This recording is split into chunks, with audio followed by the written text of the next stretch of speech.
she said, "Don't look in the closet." That was the first thing she told me when I walked into our bedroom after a 4-day trip helping my uncle renovate his flooded cabin. No hello. No hug. No, I missed you. Just don't look in the closet. Naturally, I looked. There was a man's jacket hanging beside my shirts. I don't wear leather. There were size 12 sneakers by the hamper. I'm a 9. And on the top shelf, a duffel bag, half-zipped, containing a watch I didn't recognize, a half-empty pack of gum, and a hotel key card. I didn't ask questions. Not then. I just walked out of the room and went straight to the laundry. I opened the washer. Then the dryer. Freshly done sheets. Lavender scent. Folded. Her style. She followed me down the hall like she was rehearsing a play in her head. Hands clenched, jaw tight, eyes darting. "Please," she said, barely a whisper, "don't ruin what we still have." That's when something inside me cracked, but it didn't explode. It quietly crumbled, like the legs of a chair finally giving out under years of slow pressure. I didn't yell. I didn't accuse. I didn't say his name, though by now I had a pretty good idea who it was. I just went to the fridge, grabbed the glass pitcher of orange juice she always kept full for me, habit, she'd say, like a good wife should, and I poured it into the sink. That felt like the right metaphor. Sweet, cold, expected, and totally wasted. She stood in the doorway and said the dumbest thing I've ever heard. It didn't mean anything. I nearly laughed. Not because it was funny. Because the line was so lazy, so exhausted, so beneath her intelligence, that I realized in that moment she wasn't even trying anymore. I picked up my backpack from the kitchen chair, grabbed the car keys, and as I passed her, she said the second dumbest thing I've ever heard. "Just come home." I didn't answer. Not with words. I left the front door open and walked to the car. And I knew this wasn't just a bad night. It wasn't just an affair. It was the death of pretending. Because no matter how many times she texts, calls, cries, or begs, I don't live in lies anymore. And you know what's worse than finding out your wife is cheating? Knowing you already knew and kept hoping you were wrong. I spent that night in the parking lot of a 24-hour laundromat on County Line Road, sitting in my car with the engine off and my phone face down in the cup holder. It vibrated over and over again. Her name lit up the screen every few minutes. Maribel. Maribel. Maribel. I didn't pick up. I didn't block her, either. That would have made it feel final, and I wasn't ready for that, not yet. But it wasn't her final message that shook me. It was the one that came right after hers. "Unknown number. Check the blue folder in your garage, behind the toolbox." I stared at it for a long time. My first thought was that it was her, maybe using a fake number to get my attention. But she didn't know I had driven back to the house for my charger. I'd only been inside for 30 seconds before I left again. She didn't know I went into the garage, but I had. Briefly, I saw the toolbox. I didn't notice anything behind it. I was too out of it to look. I didn't respond to the message. I didn't ask, "Who is this?" I just started the car, turned around, and drove straight back to the house. I didn't even care if she was still there. When I pulled up, the house was completely dark. Not even the porch light was on. That was unusual. She hated the dark. She once told me, "I need the light, in case the past tries to come back." I never asked her what that meant. I used the side entrance to get into the garage. My heart was pounding like I was breaking into my own life. I pulled the heavy red toolbox away from the wall, and sure enough, there was a plastic folder wedged into the corner behind it, dusty but not untouched. It was the kind of folder you'd use for receipts or personal documents, labeled on the edge in neat handwriting. It read, "Property/insurance/records." But that was a lie. Inside the folder were exactly 11 photographs, an envelope full of small receipts, and a hotel parking stub dated from just 4 days ago, the day I left for my uncle's cabin. The photographs were grainy but clear enough to punch me in the gut. They showed her, and him, not just hugging, not just entering a hotel. No, someone had taken a picture of them through a second-floor window, undressing each other. And then again, later, as they left, her hand in his back pocket. That red coat she told me she donated last winter suddenly didn't seem so gone after all. The receipts were for food, gas, a motel room outside town. Every one of them dated over the last 2 months. Same location, same pattern. Whoever sent me that message was following them. I sat there for an hour just turning the photos over in my hands, one after the other, like they might somehow become less real the more I looked. They didn't. They were evidence. Evidence I never asked for, but someone made sure I had. Another text buzzed in. "Unknown number. He's not who you think he is. And neither is she. I froze. My hands went cold. I stared at the screen until it dimmed. I could have replied. Could have demanded answers. But I didn't. I didn't want to start chasing shadows, not when I barely started facing the truth. So I did the only thing that made sense at the time. I took all 11 photos, the receipts, and the parking stub, and put them in her side of the closet, right behind that unfamiliar leather jacket. Then I sat on the edge of our bed and waited, until I heard the front door open. When the front door creaked open, I didn't flinch. I sat motionless on the edge of the bed, elbows on my knees, staring at the floor like it could tell me what to do. The house was quiet except for the low hum of the fridge down the hall and the soft clink of her keys hitting the entryway bowl, the same ceramic bowl I made her at a pottery class on our 10th anniversary. It had a hairline crack she always said gave it personality. Her heels clicked down the hall. Not rushed, not hesitant. Steady. She paused at the bedroom doorway, one hand on the frame. I didn't turn around. I didn't need to. She said, "You're back."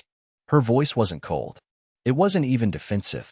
It was calm, calculated. I still didn't look at her. I found the folder. A beat passed. 2. Then, I figured you would. That stopped me cold. Not a gasp. Not denial. Just acceptance, like she'd left it there on purpose. Like she wanted me to see it. I finally looked at her, and something in my chest collapsed when I did. She wasn't panicked. She wasn't even crying. Her makeup was flawless, her posture perfect. She looked like someone walking into a business negotiation, not a crumbling marriage. And in her hand, she was holding a second folder. Same kind. Same label. She stepped into the room and set it down beside me on the bed. Then she sat, not on the opposite end, but right beside me, knees almost touching. I stared at the new folder. She said, "Open it." I didn't move. She added, "If you think what you found is shocking, you're going to want to see his file." I didn't ask who she meant. We both knew. My fingers moved on their own. Inside were photos. Not of her. Of him. The man from the hotel. But not with her, with other women. Different ones. At least 3. Maybe more. In bars, at a parking garage, even one in a hospital hallway. He was kissing someone in scrubs in that one.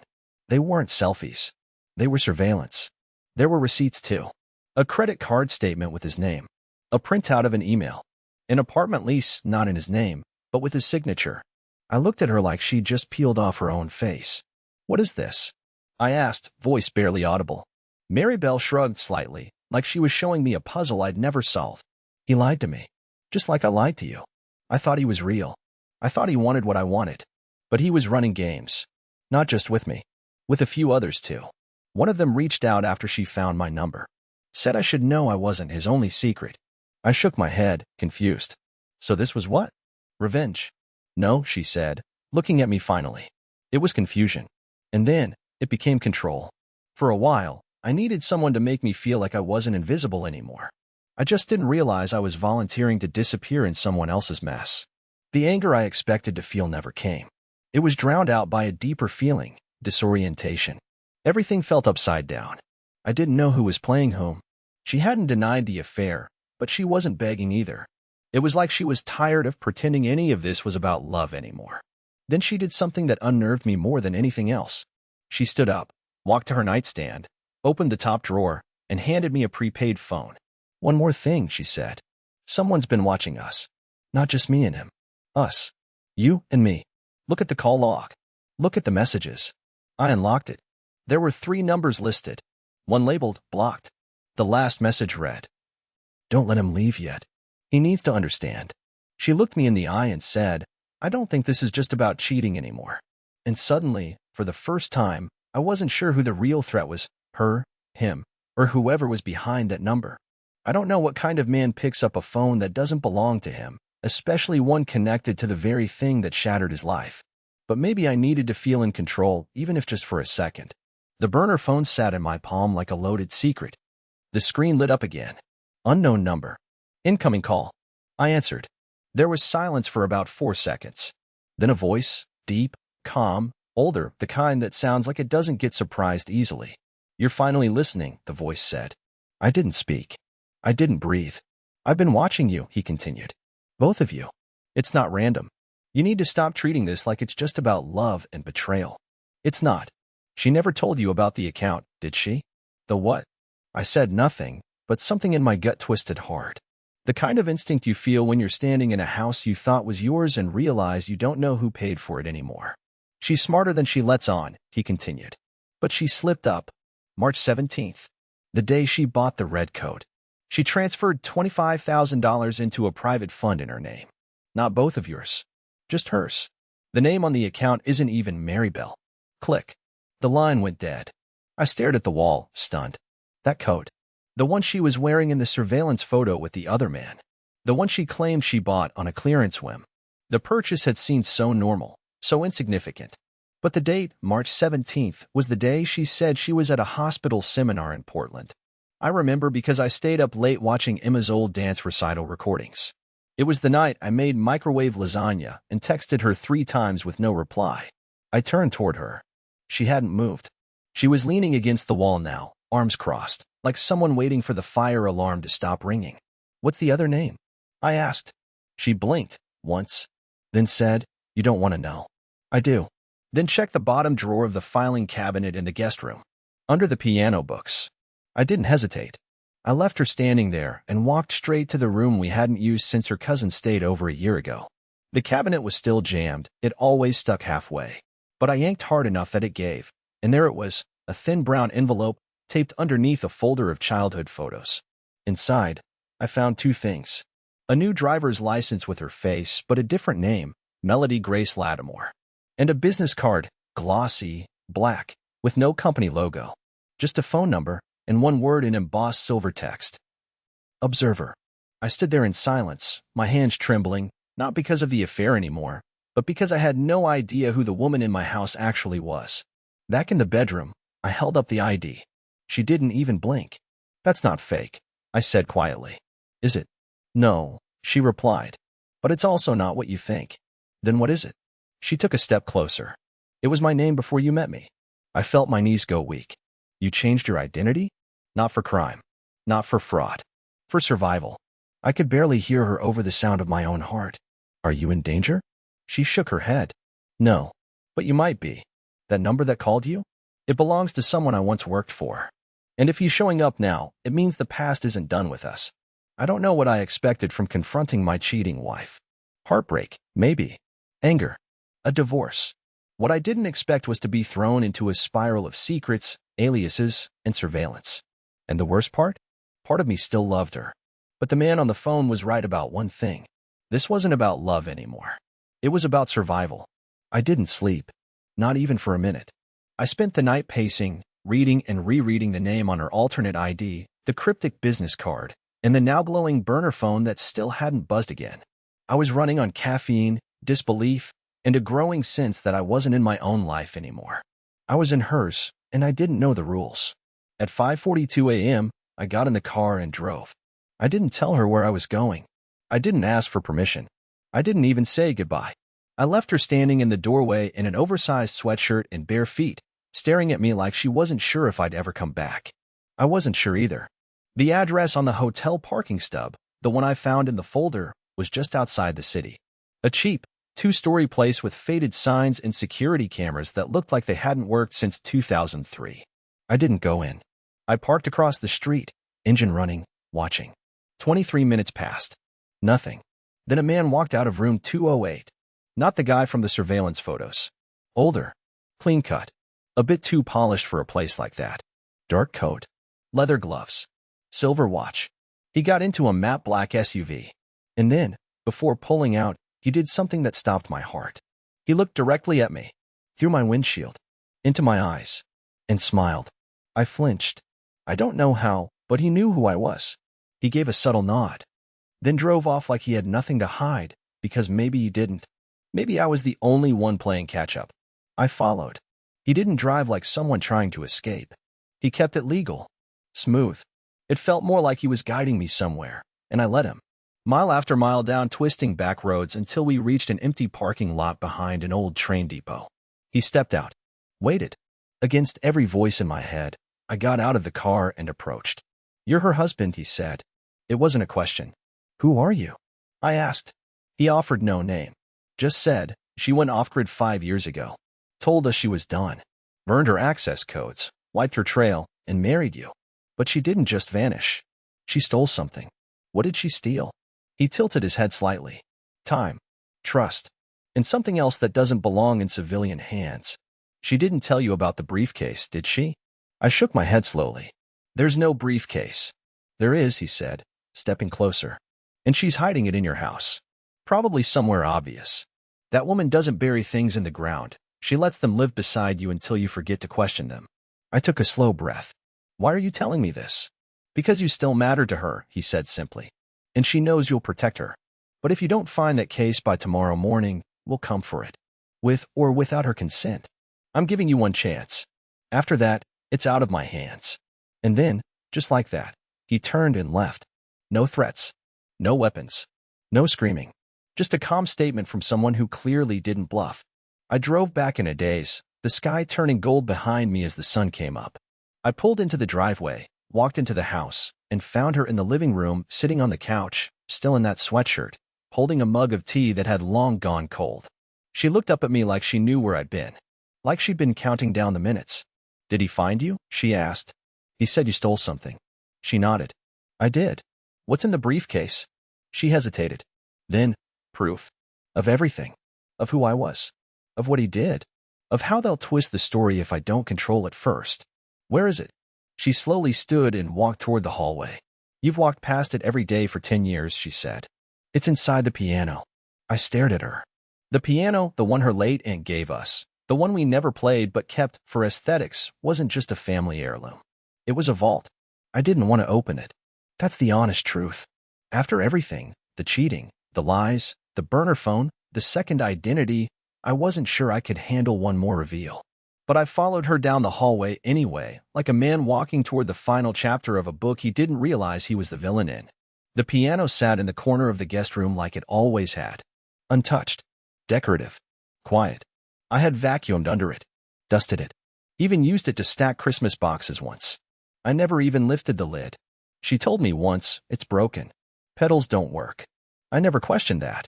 Just another story in a house built on them. She kneeled down and removed the bottom panel like she'd done it 100 times before. Behind it, wrapped in canvas and tucked into a custom-cut hollow, was a sleek metal case the size of a laptop, matte gray, smooth edges, no brand name, no stickers, nothing. I didn't ask if it was dangerous. I asked, why hide it here? She looked up at me.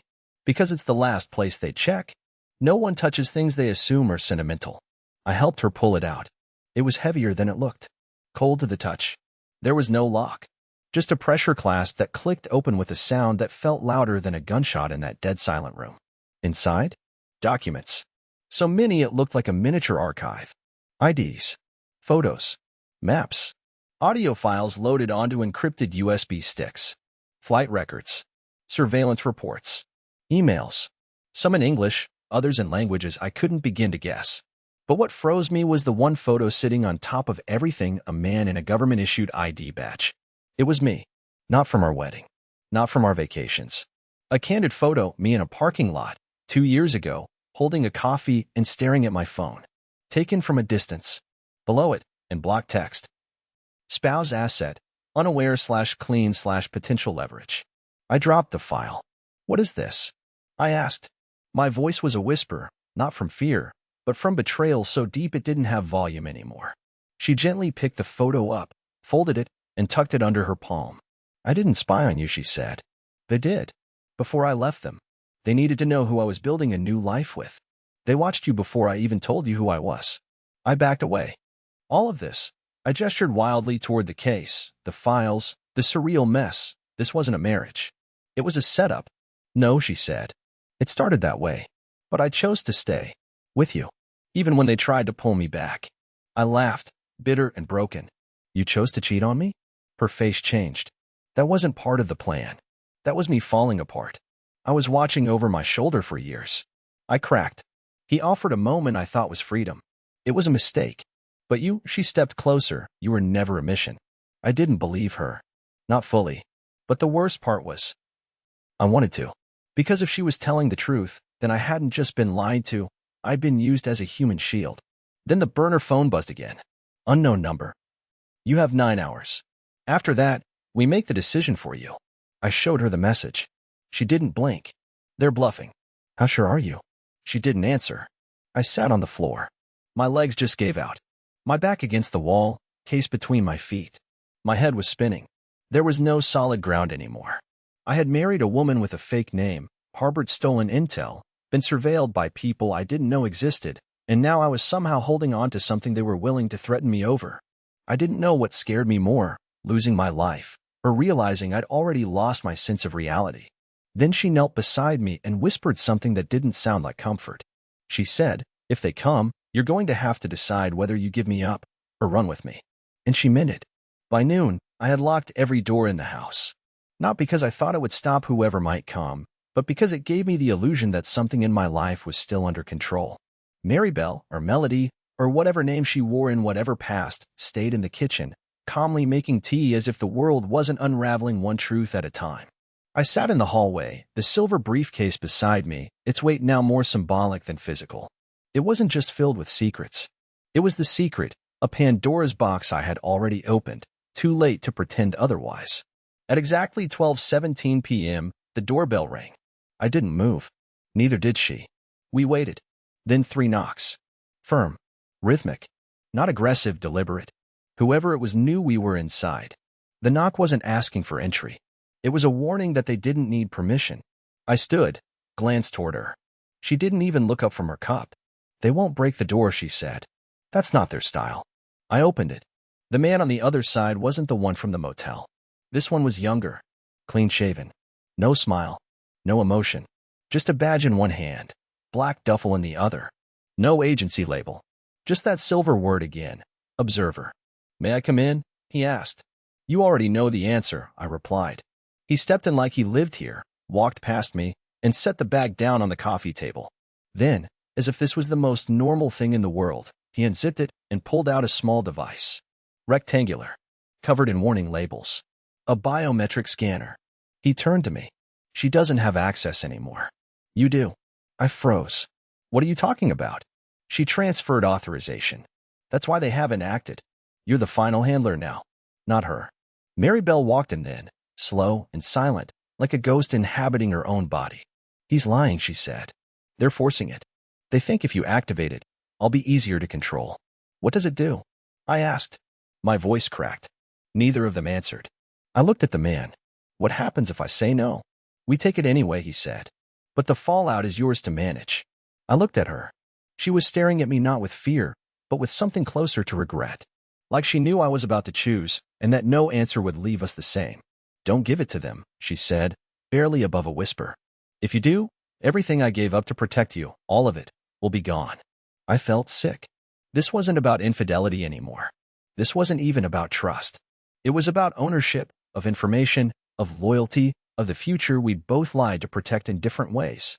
And then the observer stepped forward and handed me a contract. Just one page. It had my full name at the top and hers underneath it. It said, "Consent for transfer of intelligence custody. Confidentiality agreement binding. Execution irreversible." The bottom line was already signed. Hers.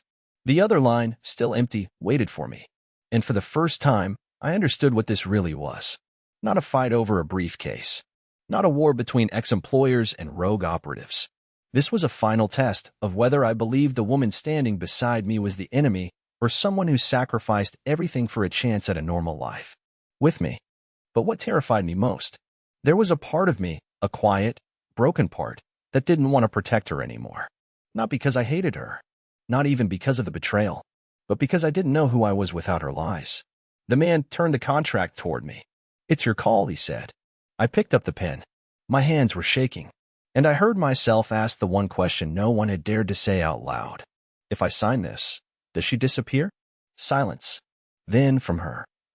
"If you sign it, I let you." I held the pen like it was a weapon. The room was silent, the kind of silence that feels designed, not natural. The observer stood 3 feet from me, still, patient, like he already knew what I'd choose. Maribel stood further back, arms at her sides, but her eyes told me everything. Not fear. Not pleading. Just resignation. She was giving me full permission to end it. To erase her. But I didn't sign. I placed the pen down beside the contract, calmly, without drama. And then I picked up the briefcase, walked straight past the man in black, and said, "We're done here." His expression didn't change. "You're making a mistake." I turned to him, holding the case tight to my chest. "No, you did. You thought this was about a piece of metal and paper. It's not. It's about a woman who chose to leave your world behind, and a man who almost let you convince him she didn't deserve a second chance." He stared at me, calculating. But I kept going. "Take your threats. Take your empty authority. You don't own her. Not anymore. She's not an asset. She's my wife." Then I opened the front door and nodded for him to leave. And to my surprise, he did. No threats. No violence. No shouting. Just one long look between professionals who both knew something larger had been avoided. He walked out. I shut the door behind him, then turned to her. "I don't need the briefcase," I said, "but I do need the truth. All of it.